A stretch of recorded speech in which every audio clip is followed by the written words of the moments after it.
Welcome to the Great American Collectibles Show, heard Wednesdays at 6:30 p.m. Eastern on PSA.com and the PSA Facebook page. The Great American Collectibles Show is brought to you by PSA and the National Sports Collectors Convention. Tonight's headlines are brought to you by Sports Collectors Daily. For all of your hobby news, features, and more, visit sportscollectorsdaily.com. And now, your hosts, Tom Zappala and John Molori. JM, my man. What's up, brother? Well, you know something? You doing okay? Just getting off the IL. I got a Facebook message from one of our listeners. He's been on the show, Mike Varielli. Yep. And he said, "Are Rico and Zap?" Oh, he said, "Rico and Tom, okay." Well, and last week I actually didn't catch the show last week. I tell you, last week because I only watched the ones I'm on. But last week we were in tough shape. I have to admit. I had the flu. You're both together here. Rico had the flu. Making each other sick. No, we canceled each other out, actually. Yeah. But, Chrissy. How'd you guys feel about that? Well, we just kept our distance. Well, you know what I did a couple of times during the show, though? I sprayed him with Lysol. Fantastic. That's good. That's good. I'm coming back. It's been a tough one. This flu crap. Not COVID. No. We tested for all that. No, actually, we caught the flu from dear friends of ours. We went out to dinner. So they're not friends anymore. Right. No, but we got sick. It's one of those things. Yeah, you know what happens. It's the time of year. 8 days, man. You got to drink more bourbon. No, I tell you what, there's something to be said about a vodka martini. Absolutely. About a Tito's martini. Yes. The whole key is the lemon. That's the key. The key. All right. The lemon. The vitamin C in the lemon. Yes. That, with the antiseptic value of the vodka, makes it a home run. So right? You should do lemon with tea, not lemon with Tito's. That's okay. Hey, listen, we have a special show today. It's a good show. It's an interesting show. Yeah, we've gotten a lot of requests about, we have a big following of collectors, hobbyists, investors, whatever you want to call them. Sure. And, the question always comes up, what should I do with my investment/collection? I mean, what's the value? Should it be insured? How do you store it? All of that good stuff. So we've got two guests with us right now, and a third hopefully is going to be joining us. We talk about all the time about auctions and what things go for and all that, and we also talk about the sports and the emotion and the love part of it. But let's face it. When you're talking about a high-level collection, it's an investment, and you have to protect it. And we don't always think about that. So what better guest, three experts. First, our old dear friend, Joe Orlando, former president of PSA, CEO of Collectors Universe, and now an executive vice president with Heritage Auctions. Bob Brodwater from Collectibles Insurance Services, who I think they do a fabulous job. Awesome. I just upped my collection, so my fee went up. I saw that. Yeah, I did pretty well. You did pretty well. I know. Yeah, Yeah. It's in a safe now. You should buy dinner for all of us again. I think you should take a hike. And later on, so Bob is from Collectibles Insurance Services. And later on, if we can track him down, Tom Ruggie from Destiny Wealth Management. We're going to cover all the different sections of what a collection is, how you store it, all of that good stuff. So let's bring you guys both in. First of all, welcome, guys. Morning. Good morning. Good to be here. Good to have you guys. Good. Bob, let's start with you. Just tell us a little bit about overview of Collectibles Insurance Services. Yeah, the company's been around for 60 years, and we specialize in insuring collectible property of all types. And we're currently owned by a larger insurance company that's an A-rated carrier. So that's from a financial solvency perspective, that's a top-end rating for an insurance company. So that allows us to give the flexibility to grow and continue expanding our specialty of insuring collectors. So, Bob, I guess my question is, and we've talked a little bit before, obviously this is, I'm sure you're the major company, the parent company does all kinds of insurance, but how did this sort of, and I hate to use that word, but this kind of niche area, how did you get to it? Did you see a need? Did you hook in with people like Joe Orlando who've been in the business? How did it come about? Yeah. So we are a specialty insurance company. So we look out for niche opportunities. 12 years ago is when this larger insurance company purchased Collectibles Insurance Services and brought the team on board. The background of this team is it was actually started by a stamp collector with a passion for collecting, and then ultimately became a stamp dealer and saw that there was a gap in the marketplace for these collections. We started with stamps and coins, and it evolved into sports, comics, art, firearm collectibles. So it really has broadened, but it was started with the passion of a collector. First of all, by the way, don't forget to subscribe, like, and share the show. We're on every podcast platform. You can email us at zappsenior@hotmail.com. You can listen to us on Alexa, iHeartRadio, YouTube, or on all the different platforms.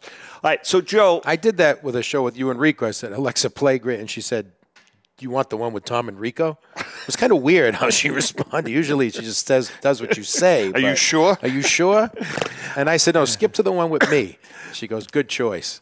Joe, obviously you being with PSA for the years that you were with PSA and now with Heritage, you have seen and handled many, many, many expensive and rare cards and pieces of memorabilia. Out of the gate, you know, you've said this to me a zillion times over the year. It's shocking how many people do not either have insurance or are underinsured. Your thoughts on that? Yeah, it really is remarkable. You know, and what we're talking about here is planning. And, you know, it's interesting, you know, being a collector myself, sometimes we get so hyper-focused on hunting and gathering that we don't step back and ask ourselves, how are we going to store it? How are we going to display it? How are we going to protect it, which includes insurance? And then how, you know, further down the line, what is the long-term plan? How are we going to, if you want to pass it down into the family, how are you going to liquidate it? And it really is remarkable on the insurance side specifically, how many experienced veteran collectors either don't insure for the proper value or don't insure at all. It would blow a lot of people's minds. And we're talking now, I mean, of course, over the last few years, we've seen the escalation in prices. I mean, for a lot of collectors, especially ones that are very active, this is a significant part of their net worth and it deserves attention. But again, collectors were wired a certain way and the planning part doesn't always take precedence. So, Bob, question for you, and Joe, you can certainly chime in on this as well. Have you had to become more well-versed in the area of collectibles? Maybe not to the point of a guy like Joe who's been in the business for so long, but if you're advising and counseling people about their collection, have you and your staff had to become knowledgeable, not on Tycob stats from whatever year, but just on generally on the value of certain cards or collectibles or memorabilia? Yes. First, I'll echo what Joe said. One thing we see is a lot of our clients are buying insurance for the first time, and they've needed it for a while, just weren't aware of their gaps, and again, just not aware of how to fully safeguard all these items. So they are purchasing it for the first time. And to your question, yes, our underwriting team, we do a good job of keeping up with collectibles news, with valuations, different tools in the marketplace for those valuations. Obviously, no one's an expert in all things, but what we see the most of is in the sports space. It's in the comic book space, trading cards. Yep. Those types of common areas. And we've seen the way valuations have moved in recent years, particularly recently. And we keep up to date with what things are going for, as well as hobbyists, how they're keeping track of them, how they're acquiring them. Obviously, COVID changed some of that, shifted almost everything online, and we just keep in touch with how these items are redistributed and safeguarded. Joe, you've been in this business for so long at all different levels, different jobs, different places. You know, you're like the guys at Stripes. You've been kicked out of every decent country in the world. But kidding. But you also, you know, being with PSA, we know that the condition of these items is so important.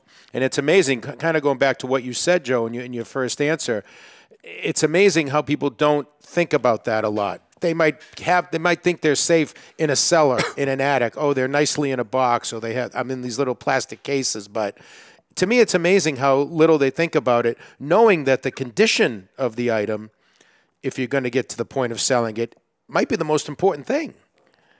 Yeah, I mean, again, I'm guilty as charged. I've done the same thing, so Sure. I'm not going to sit here and preach and say that I haven't been guilty of the same behavior.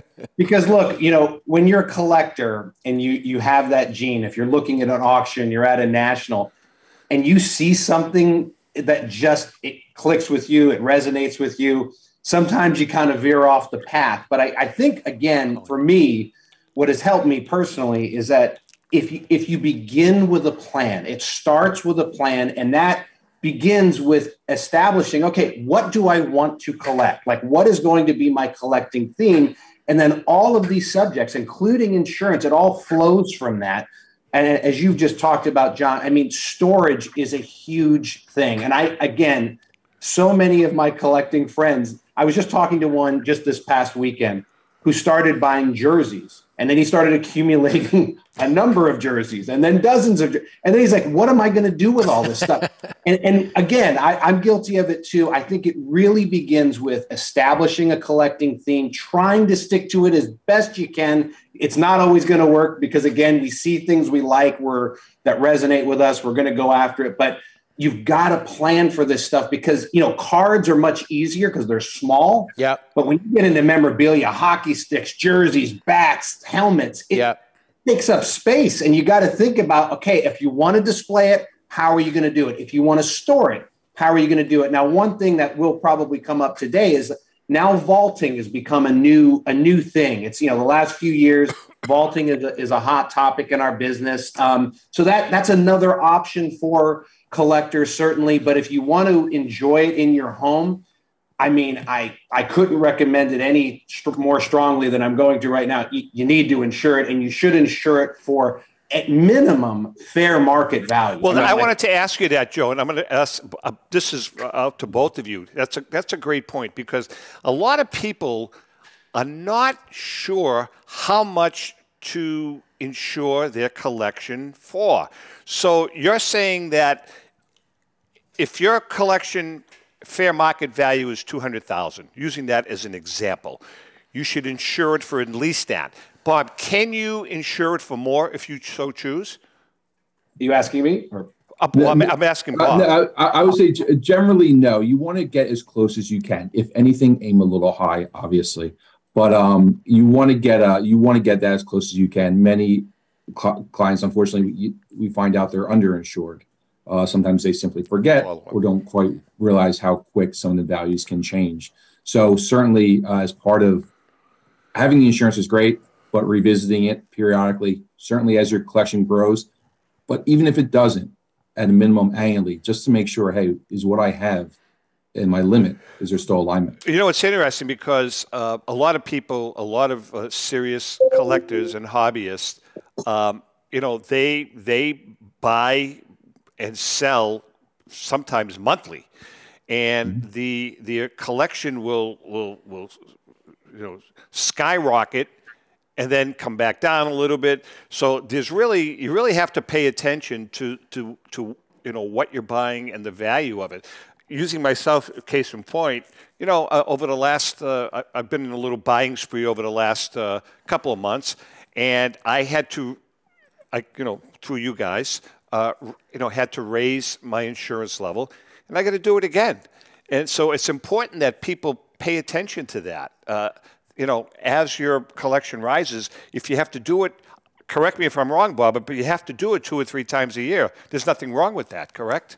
Not at all. No. Every time new items are required, it should be something revisit. There are a couple steps there. One, we always recommend cataloging the collection. I realize it's a lot of heavy lifting initially, but once you have it in place, the ongoing effort is much more minimal and really helps from a tracking purpose. Well, as a follow-up to that, I'm going to ask Joe this question.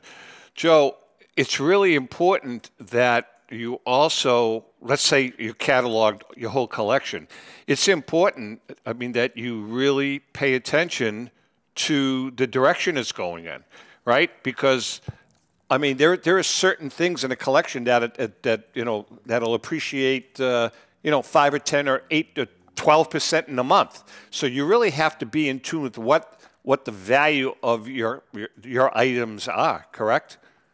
Yeah, I mean, I want to support what Bob just drove home here. The point he drove home was it has to be reasonable. Like, I mean, so what I often find, again, in talking with my collecting friends, is that they actually, as Bob said, they'll actually underinsure it for a long period of time.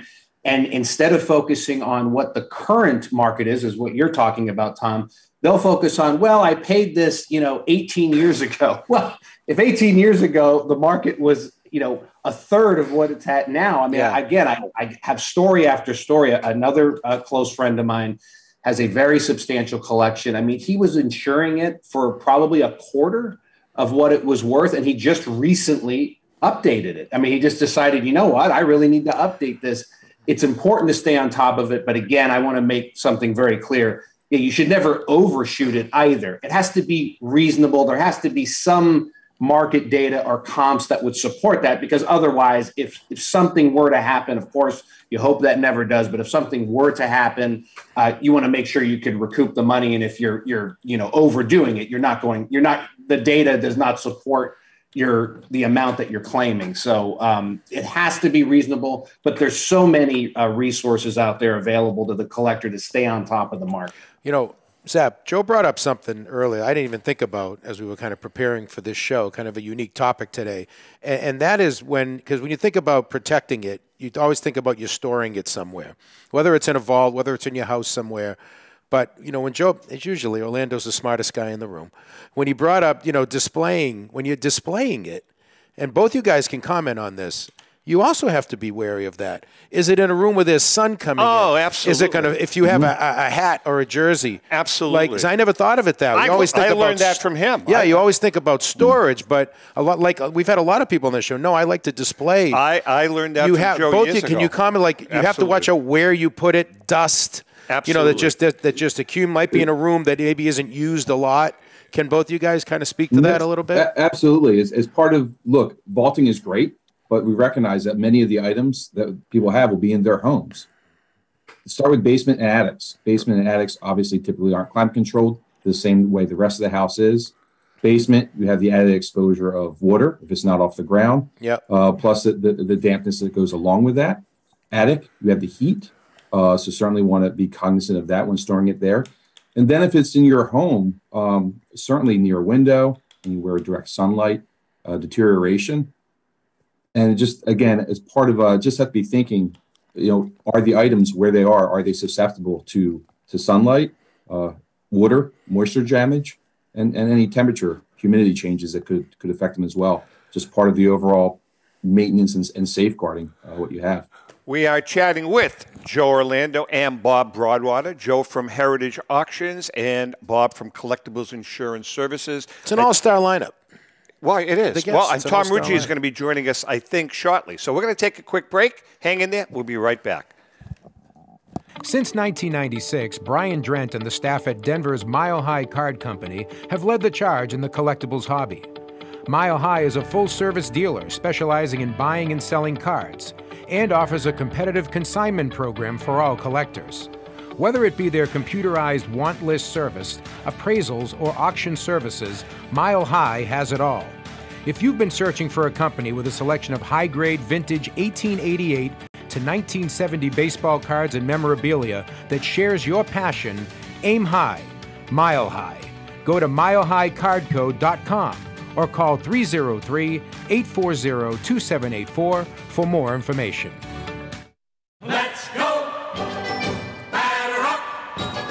Hi, everyone. This is Rico Petrocelli. JustCollect.com, a leader in the vintage sports card industry, is giving free appraisals on your vintage cards. They'll evaluate your collection for free and let you know the value of it at no cost and no obligation. If you're ready to sell, JustCollect.com will offer you industry-leading prices to buy your card collection. To begin your free baseball card appraisal, visit JustCollect.com or call them at 732-828-2261. That's justcollect.com for your free vintage card appraisals and top buy prices for your cards. Check out justcollect.com today. Hi, this is Dan from Memory Lane Auctions, here to remind you that the renowned Memory Lane Collectibles Company has served as a beacon of light to the collecting community for the past several decades. Indeed, folks, it has been our utmost privilege and pleasure to provide the most enthusiastic collectors with an abundance of the finest sports cards and memorabilia for America's most coveted sports personalities via our world-class auctions. Whether you choose either a private sale transaction or the auction route, Memory Lane cordially invites you to reach out to us to maximize the value of your prized possessions. Also, it is not just sales that we pride ourselves on being the best of the rest, because if you are seeking a particular keepsake for your esteemed gathering, we will be relentless in our quest to find that special piece to fulfill your collecting dreams. So no time to wait. Reach out to us today for the purposes of capitalizing on our unparalleled marketing capabilities. Simply pick up the phone and dial 877-606-5263. That's 877-606-LANE, or find us on the World Wide Web at www.memorylaneinc.com. Now is the time for your valued consignment to ultimately become another one of Memory Lane's record-setting prices. How would you like to own the bat that was used by your favorite player when he hit that towering home run or game-winning base hit? Now look no further than JT Sports, specializing in the sale and authentication of professional game-used bats. As the official authenticators of professional model game-used bats for PSA DNA, JT Sports will guarantee the authenticity of any bat purchased from them. JT Sports also buys and sells game-worn uniforms, gloves, and baseball equipment. The unique quality of the collectible is what JT Sports is all about. Give them a call at 609-487-8003 or check them out at GameUseBats.com. Okay, we are back, and the third man in has joined us. There he is. Tom Ruggie from Destiny Wealth Management. Tom, nice to see you. Oh, he doesn't have... Tom, you don't have any audio. Can't hear you. So you need to adjust your audio. While he's doing that, in the meantime, yeah, I want to talk to Joe again about, okay, he's good. You with us, Tom? Still adjusting. No, you're good now. You're good now. You're good now. We got you. So we're good. All right. So listen, Joe, I wanted to continue. Tom is. So we're going to bring Tom in. Joe, I wanted to ask you. I mean, you have your finger on the pulse as far as what's hot and what's not in the card world and memorabilia world. Right now, Joe, we've talked about this before, and I want Bob to come to chime in on this. Vintage versus modern. Is the vintage market still hot and it's still a good investment versus that ultra-modern Justin Herbert card? Using him as an example. I mean, look, I try to steer away from. I mean, I realize the investment part of this is real, but look, you should. I've said this before, and I'm just going to say it again. If you're in this market, you should do it because you really love it first, and then there's a financial component, and that's what we're talking about today: protecting that investment, that sort of thing. But if you go into it with that mentality of just making money, I would suggest it's not for you. But to answer your question, look, obviously in the modern market right now in cards, especially in cards, we're seeing a pretty significant correction. So we have seen this movie before in my lifetime, at least 2 times before, once in the kind of early to mid 2000s, and then again in the 1990s, kind of around the time of the baseball strike.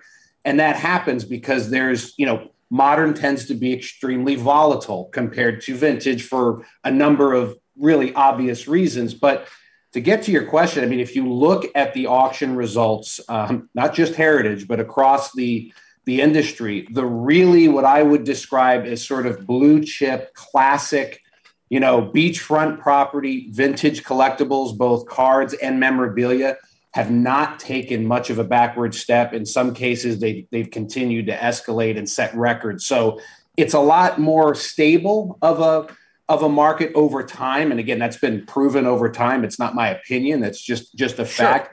But I could understand, again, I've said this before actually on your show, I totally understand the appeal of the real-time story playing out right in front of your eyes. So there's definitely an allure to that. But you just have to understand going into that if you're going to spend big money on those types of cards, you mentioned, Justin Herbert, a great young quarterback in the NFL, you have to be prepared that if something goes wrong, I mean, look, last night, Kyler Murray runs down the field, there goes his knee. I mean, that's what you're sort of subjecting yourself to if you go a little too deep into that market. So, Tom, where does Ruggie Financial, Destiny Financial Wealth come in? How do you play into this, your company? Because you've got some great ideas. We've talked about insurance. We've talked about the collectibles world overall. How does your company fit in? Well, I'm still trying to figure that out, candidly. But I first and foremost, I'm a collector, and it started from the time I was 7 years old, literally hanging over the dugout in Clearwater, watching the Phillies spring training and getting Mike Schmidt's and Greg Luzinski's autographs. So, as my business that started out as a traditional wealth management business has evolved over the past 31 years, I started a family office 5 years ago, and the family office focuses on high net worth individuals. And that is the focus for me for the rest of my career, which I hope is still a long time. But in doing so, what I look for in people that I work with is people that have kind of similar mindsets to me. And I love the collectibles world. And I've been very interested to hear what Bob has to say, because I've developed a scorecard to help somebody like me that has a sizable collection look at the points of what they ought to be evaluating with that collection. And I want to be able to assist people that are in a similar situation to me in walking through that kind of process, making sure you've got it inventoried and you've got the values and you've got it insured. And I also think it's extremely important. What's the succession plan for that? Because in my example, if I die tomorrow, my family does not want they want nothing to do with my sports collection. And so what does that look like so that there's the best selling or putting at auction of that memorabilia? What's best for the family? Now, you don't necessarily, Tom, advise collectors, though, correct? Like, for instance, if I have an extensive collection, you're not necessarily going to advise me to put it into a trust, for instance, or include this in my will. You're kind of going. Go ahead. No, we would. Oh, you would. Okay. Yeah, that's part of, again, as running kind of the big picture for our clients on the wealth side. The legal aspect is a large component of that. Absolutely. You guys would I advise about buying or not buying? Because I completely agree with Joe's comments, regarding the new versus the vintage, and I'm a vintage guy myself, die hard and will always be vintage. But I don't want that. Like, I wouldn't want that to be part of my job of telling people what to collect. I would always give it. Right. Yeah. You guys are in different areas of the business, really. Yeah. But I think you're all tied in, because everything that you guys do, whether it's in your personal collecting life as a sports fan, and then also in your work, I think it comes down, and we've talked about this a lot on the show, is that kind of age-old battle, if you will, between the heart and the wallet when it comes to collecting. And I'd like all three of you guys maybe to comment. And Bob, you too. I don't know if you collect, Bob, but you certainly deal with people. You're sort of advising them on how to take care of their investment, but you also know they're coming at it from something they really cherish with emotion. So I just like all three of you guys to comment on, with the backdrop of the hobby, of the business, how you balance the heart with wanting to have a collection that has some value as well. Anyone, Joe, you can start. Okay. Yeah, I think it's really it's trying to find a balance, and it's kind of what I was sort of alluding to in regards to the modern market. It's okay to collect modern cards. It's okay to collect with your heart, But just understand, if I spend $1 million on collecting with my heart and none of my head, that could lead to a problem. So it's really about finding balance in your collection. There are things in my I mean, look, there are so many awesome things to choose from in the sports collectibles hobby that, believe me, most people can do both. Most people can find plenty of material, no doubt, that you love, that also is a good place to park your money long term, because if it's Babe Ruth, Jackie Robinson, Jim Brown, whatever, any of the classics of the game, I mean, it's a great place to put your money long term if you're buying quality certified items. But it's really about finding balance. You don't want to go too, I've said this to people before. It's like you want to stay sort of on the tracks. If you veer off too much into stuff that is kind of considered too esoteric, then you're running the risk that when it comes time to sell, whether something happens, I get eaten by a shark tomorrow, or it's something planned 25 years from now, you need to make sure that you can find someone else that feels that way about the items that you collected. So it's much safer to sort of stay closer to the mainstream in terms of popularity. Bob, what do you think of that?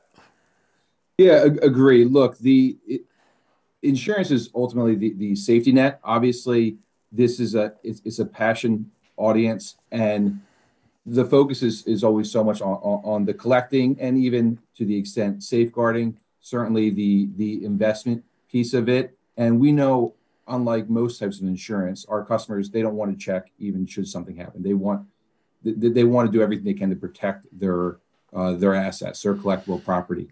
So it's really, the services that each of the three of us bring here.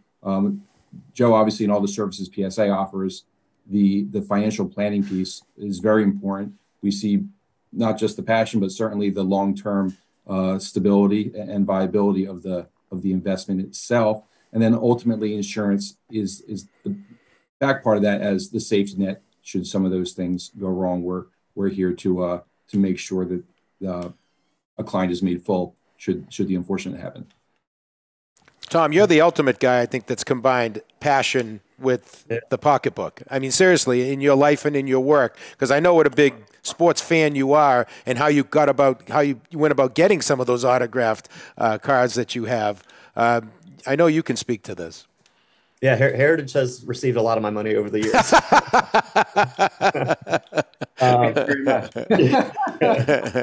But I'm a collector first, but I partially, I think, because of what I do for a living, and partially just because of how I'm wired, I have always looked at the investment side of it. I mean, when rookie cards became the craze in the early 80s, I was spending hard-earned money mowing lawns, buying Johnny Bench rookie cards, and things like that. So I've always had an eye on the investment side, and Joe's mentioned it twice, and I completely agree with what he's saying. And in my business, I would say that it's kind of like a difference between blue chip stocks versus a new company with a new app or a new widget that could go to the moon, but also you could lose every nickel that you put into it. And there's a risk return there.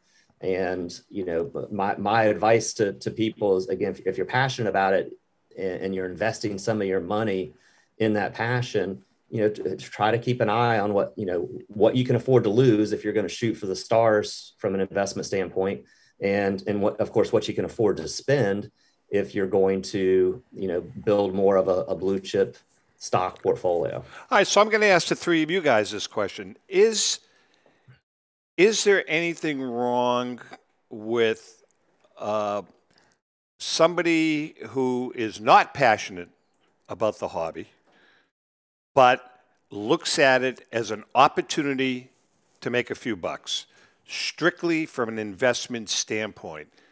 Joe? Yeah, there's nothing wrong with that at all. I think, as we've talked about here, I think why I try to drive home the point that it's better.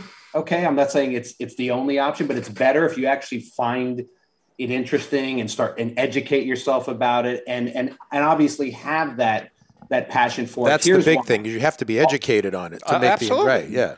Right. All markets go up and down, right, including sports. Okay, including sports collectibles. Yeah. All markets, they go up, they go down, they go sideways. And when things settle down or they take a backward step, the guys that love it stick with it, because they love it. They don't care. They're not going to stop doing what they love just because the market fluctuates. The guys that tend to come in, and this has happened just in the last couple of years, and it happened 20 years before this and 10 years before that, the guys that come in where it's all about the quick buck tend to bail once things get volatile and get a little sketchy. So again, there's nothing wrong with it. And believe me, the data, I mean, we could all, cite the data. I mean, if you look at the performance of high-end classic blue chip collectibles over the past 20, 30, 40 years, it has outperformed most traditional forms of investment. So the data is there to support or to attract someone who just wants to do it for the investment component. I would just say that the guys that tend to stick with it actually end up falling in love with it. So some guys actually start out saying, oh, I just want exposure to collectibles and I just want to park some of my money over there. But what I've found is some of those guys, they actually end up falling in love with it, because if you enjoy history, if you get into it, again, educate yourself and learn about the stories behind the cards and memorabilia, it's hard not to love it. Bob, do you ever see situations where basically kind of like what Joe is talking about, where an investor will come in, he says, man, I got $1 million here, I got $500,000 in collection, and then 2 months later, 3 months later, you hear from the guy, he flipped the whole thing and he cancels his policy. Does that happen often? It does. And that is, I echo what Joe said. It is something we've seen the past few years. Look, our underwriters are collectors first, insurance people second. Also, the first question they ask is, tell me about your collection. And what's happened in the past couple of years is somebody just wanted to take a bunch of money and just buy some collectible property, but see it as an alternative investment. They're just going to throw it in a vault and say, we'll see. And then when it reaches a certain point, they'll either purchase more or sell. And that is different. Certainly from an insurance standpoint, it's not much different to us. But what we've seen is we definitely talk to those customers a little differently. Like they don't see it the same way as our collectors historically had. So that is question. And we observe the same too. Tom, let's talk about we've talked briefly about your collection. I know Joe is familiar with it. Why don't you tell us a little bit about your collection? It's pretty damn unique. Well, yeah, I'd say there's three facets to my collection. I've got a what I consider a very significant collection of autographed cards. I have the most complete sets on PSA for 52, 56, and 53 Bowman. That's what I have listed on PSA. I would venture to say I probably have the most completed autograph sets. If I had them all on the PSA registry, I probably would lead 10 different years for most completed sets. So I've got a pretty significant collection there. I think I'm 9 short of having every single 1952 card signed. Now that's pretty interesting, because how long have you been working on that particular set, using that as an example, signed cards? I started working on that probably about 6 years ago, and was really hesitant to do it because I knew it was going to be an expensive undertaking. Well, not only that though, but even right. I mean, at the time you really got into that. Joe, correct me if I'm wrong here, but at the time that you got into this, Tom, it was kind of like a no-no, wasn't it, to buy signed cards? Maybe not 6 years ago, but certainly, I mean, I've done signed cards since I was a kid, getting cards autographed. So yeah, it historically has been a no-no, but I think there's been I think that's evolved, say, over the last 10 years. Sure. To being more commonplace and certainly more desirable. Joe, can you speak to that? Yeah, I mean, I agree with Tom that going back in time, I can remember when I was growing up in the 70s and 80s, even though some people would get their cards autographed, it was more of a taboo thing then. But you've seen a huge change the last couple of decades. I could tell you when I was at PSA for almost 22 years, you could see the ramp up in interest and the incoming submissions. Now autographed cards are treated completely differently. I mean, and now instead of the card purists sort of poo-pooing the autographed cards, they're treated like apples and oranges. They're two different items. And some of the greatest collectibles that have come through the hobby and have been offered in auction the past 10 years. I mean, we've talked many times before, you know, that Uncle Jimmy find was unbelievable. I mean, like that was, I mean, and anyone who has any sort of collecting gene in them, even if you're a card purist, you can't tell me that you looked at the Uncle Jimmy find and said, wow, that, you know, that wasn't cool. Of course you thought it was cool. So now autographed cards have become highly desirable, especially in the vintage market. Bob, I have a question for you in terms of insuring, because a lot of times the process of getting a card graded or getting a card or item, whatever the items are, sometimes a lot of cards, to a place like Heritage, where Joe is involved shipping them, transporting them. It has to be a scary thing if you're talking about a potentially high-priced, beloved collection, just putting it in the mail. Do you do insurances for shipping, for transport, as these items are being moved about to get them graded and valued? Yes, some of the built-in coverages with our policy is the shipping and transit exposures. So obviously people taking their items to and from shows to have them graded, authenticated, valued. That's always been exposure. The insurance goes with the items. But the bigger concern from your point, I just dropped it with FedEx. How do I know it's damaged, stolen? Right. That's very real to and from when it's going out to say be graded. Yes, coverage is extended to the shipping exposure, and that's a key selling point of our product. It's also where we see the experience. Sure, we have the occasional water damage claims, but more often than not, shipping damage is the most common type of cause of loss we see.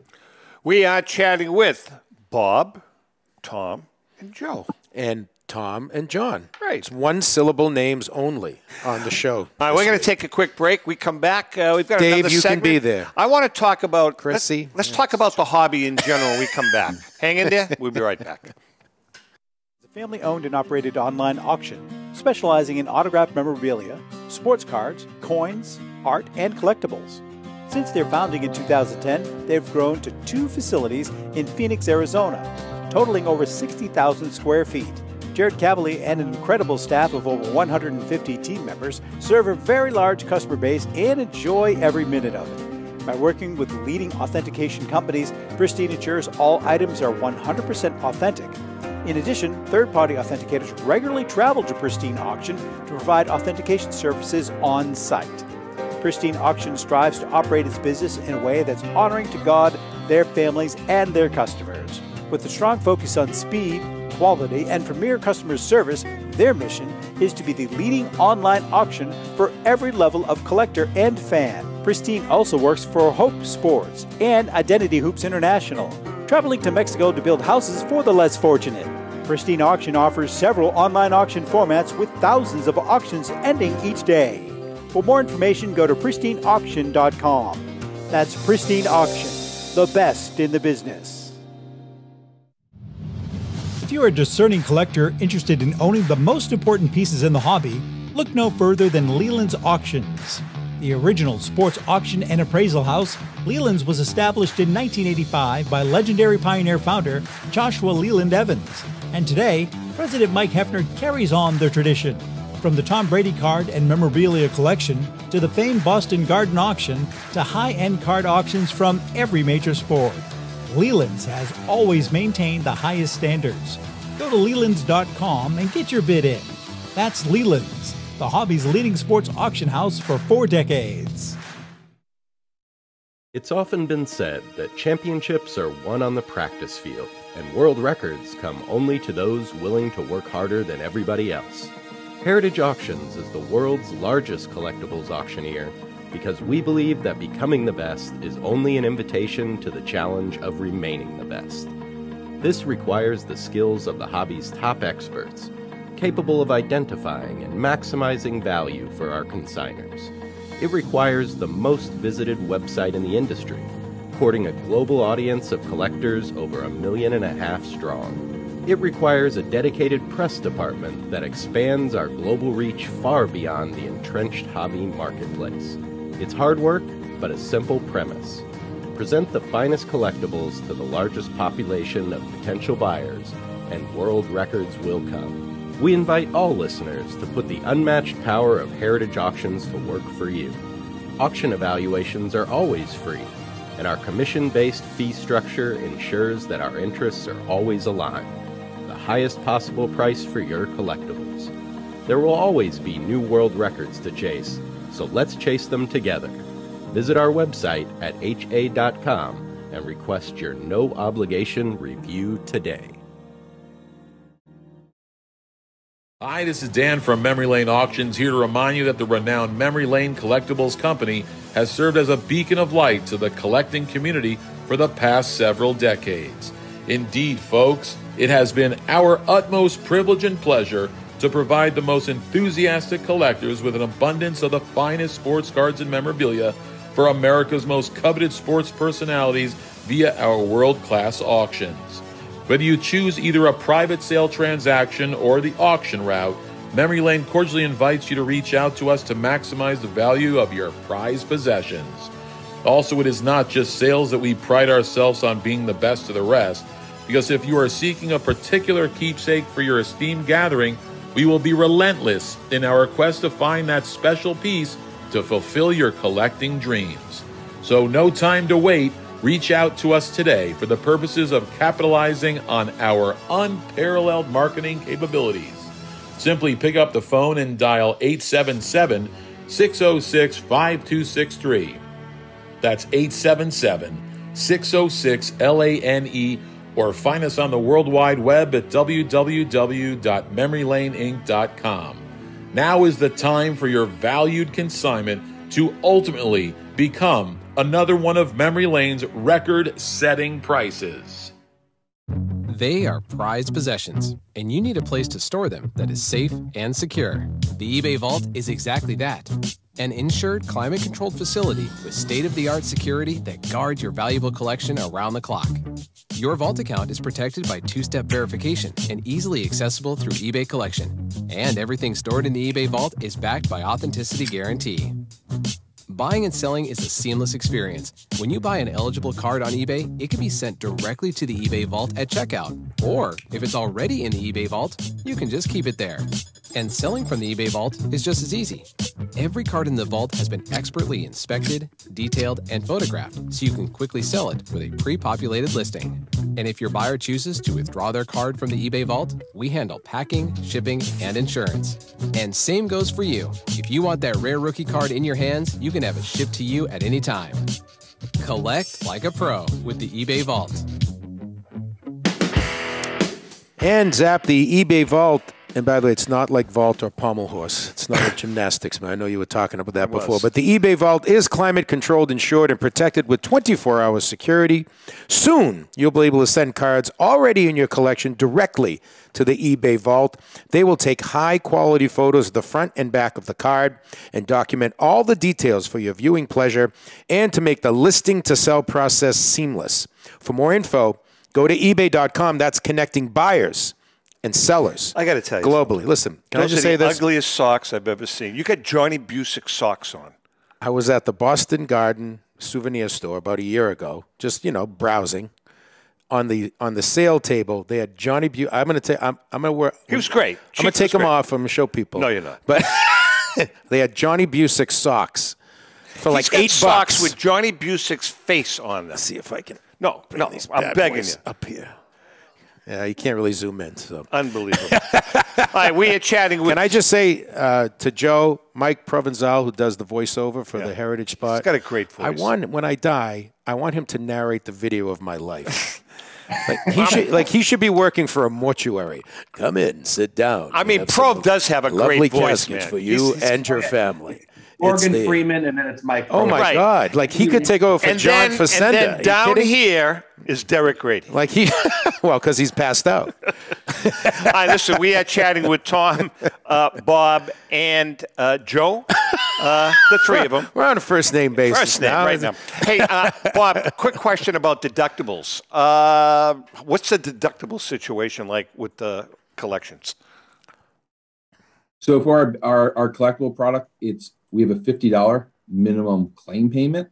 but it's a $0 deductible. So you have a $100 loss, we pay $100. You can opt for a higher deductible for a discount, but most just take the base $0 deductible. Very cool. Very cool.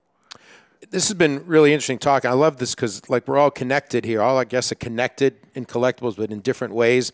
And you guys can take it any order you want. Maybe we'll start with Tom. There's always been a lot of changes over the last couple of years. COVID changed things. Who knew how it was going to change things, but it certainly did.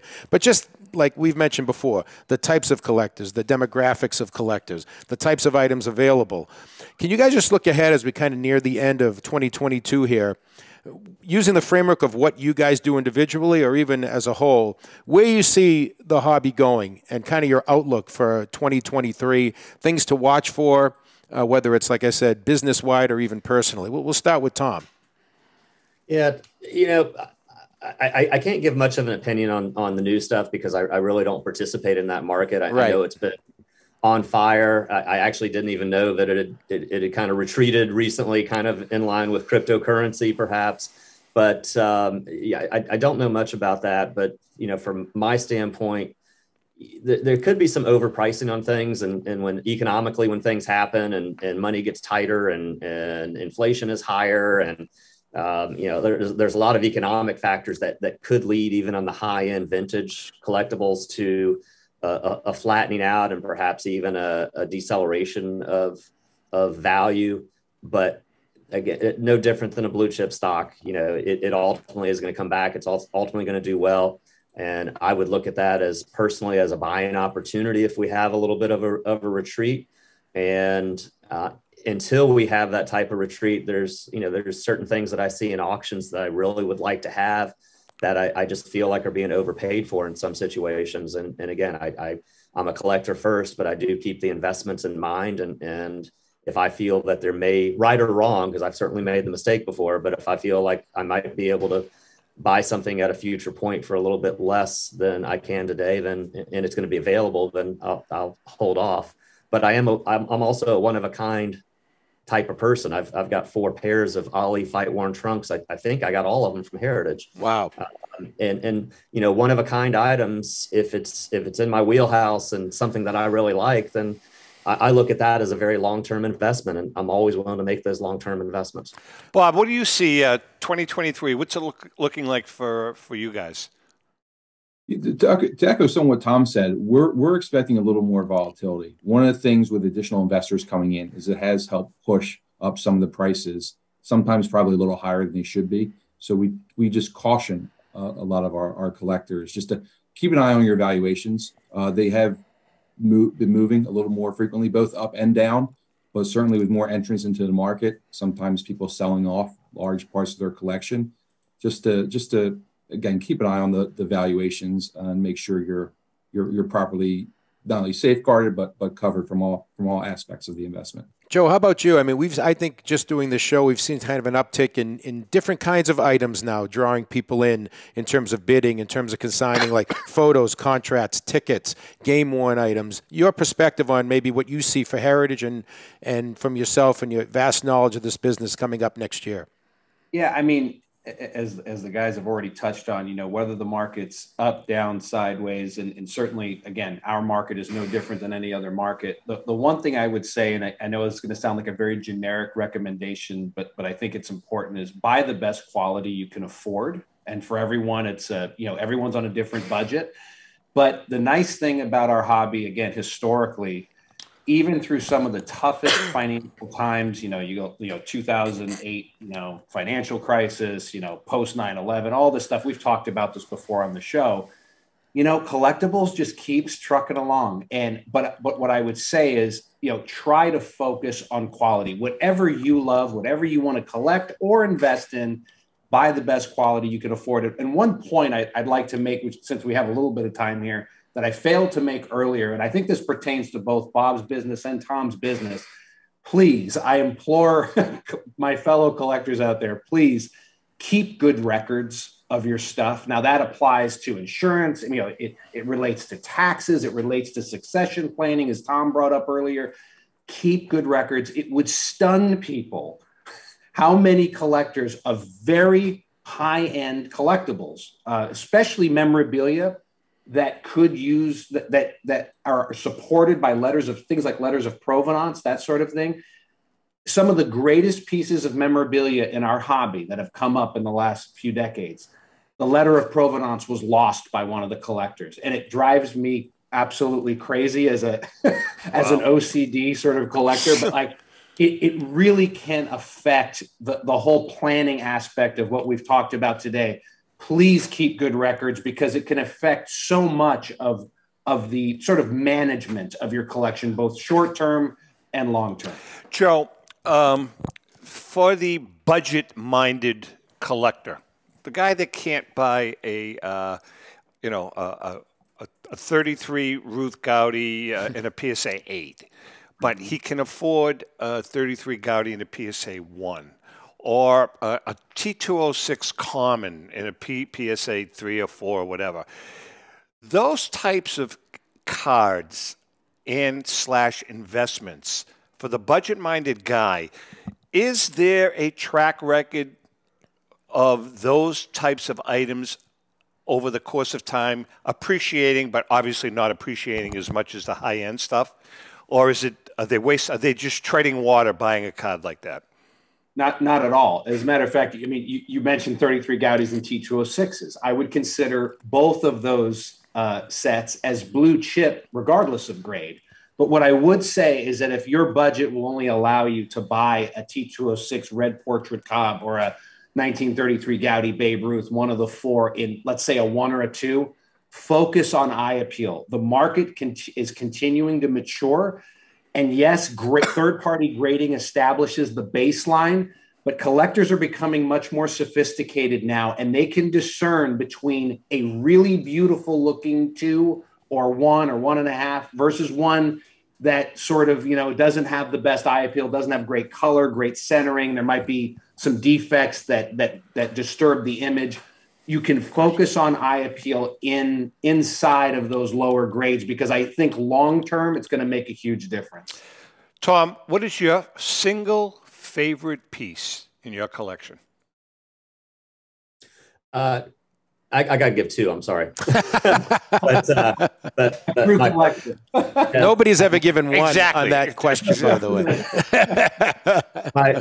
And there's a long story behind this that I won't go into, but my first is one of my Ollie trunks is the trunks from his fight against George Foreman, the Rumble in the Jungle. Oh, man. Very cool. Wow. I love that piece. Orlando's he's a boxing freak. I want to jump in on Tom here too because I never saw your collection personally, Tom, but I love the concept of it. So what's the next conquest? Are you looking for something now? A set, an autographed item? Well, he said he had 2. He only gave us 1. Oh, you go ahead. What's the other one? Go ahead. Yeah, so I was at the Team of the Century baseball shoot in 1999. I knew the photographer, so I myself and a buddy were his assistants as the top 100 players in baseball that were alive at that time came in for a photo shoot. Right. And I ended up getting a 16 by 20. It took me 10 years to get the 16 by 20 signed by all the living members. Oh. And then I also bought a piece from all the deceased members, and I have all of that framed in a collage of the Team of the Century autographs. And that was a labor of love, and plus being there. And I love the piece. It's gorgeous. So that's my second piece. How'd you get them all signed? How did you get there? In person, by mail? How did you do it? I was trekking all over the country, going to shows and doing what I had to do. It's funny. My last 2 signatures were I needed Griffey and Koufax. Wow. And I got Griffey to sign it. A friend of mine knows Griffey, so Griffey signed it, and he said, "Who else do you need?" And I said, "Koufax." And he said, "Well, we use the same business manager. I can get it signed for you." So Griffey actually got my last signature for me. That's cool. All right, listen, we're just about out of time. Bob, your website address? It's collectinsure.com. And Tom, any final words for the investors / collectors? No, I think everybody's had great advice on on the investment side and collecting side, and I agree with every single thing that's been said today. And again, HA.com for Heritage. Yep, Joe. Joe, you guys really are at the top of the mountain. You guys are doing an amazing job I just shake my head when I go online and I see some of your auctions. It's like, where the hell did they get this stuff? It's like unbelievable. It's unbelievable. Well, I'm going to be sending Tom a consignment agreement following the show.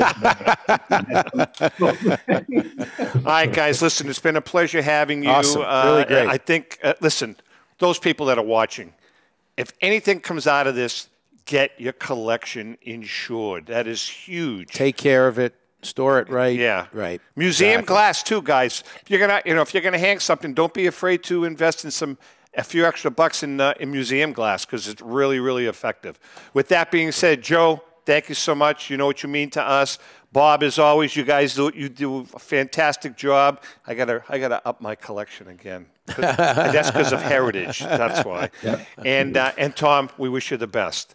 Thanks so much. Thanks, guys. Take care, guys. Thanks, guys. So long.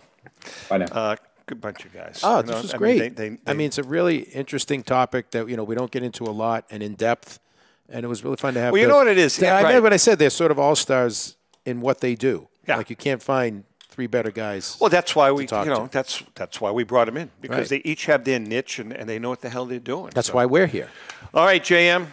Again, brother. I'm glad I was able to come off the IL. Yeah, I wish I didn't touch you just now, but And do me a favor, burn the socks. The socks are great. Burn the socks. Next time I'm on, I'm going to I'll wear other socks. I'm going to bring these on, and we'll get a good shot of them. Chrissy, thank you so much for your help. David, as always, you guys do are a the great best. job. To our viewers and listeners, I hope you got something out of tonight's show. I know I did. With that being said, happy collecting.